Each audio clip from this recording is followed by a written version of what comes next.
Nagpumilit na pumasok ang mga suporter ng isang kandidato sa pagkakapitana matapos hindi payagan ng Commission on Elections o COMELEC na pumwesto ang mga ito sa loob ng Rufo Paez Senior Central School sa Barangay Puro Aroroy, Masbate para masaksihan ang isasagong bilangan ng boto.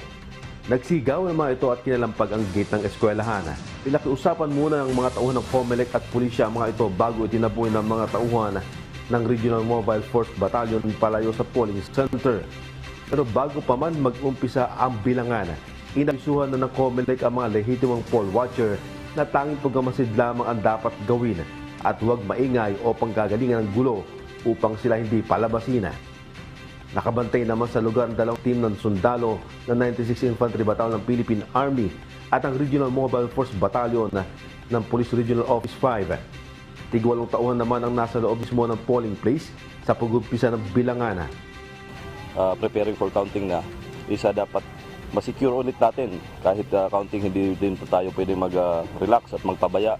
Kaya nga, ang pinaiwan na lang po dito sa loob ng polling center is yung mga watchers. So, pag hindi watchers po, nasa labas na po sila.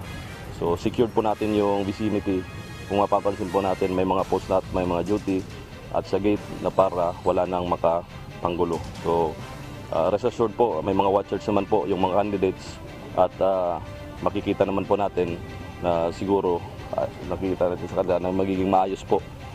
May nakahanda na rin generator at ilaw sa lugar kung sakaling mawawala ng supply ng kuryente. Bukod naman ang team ng militar at pulis na nasa labas ng eskwelahan na patuloy na nakabantay sa Barangay Puro Aroroy. May miyembro rin ng K9 Unit at Explosive Ordnance Disposal o EOD team na sumuyod sa lugar bago mag-umpisa ang bilangan. Nasa labas din ang grupo ng Bureau of Fire Protection at Disaster Risk Reduction and Management Office. Diyos ang aming sandigan, serbisyo publiko ang aming pinahahalagahan. Jerry Galicia, humahataw.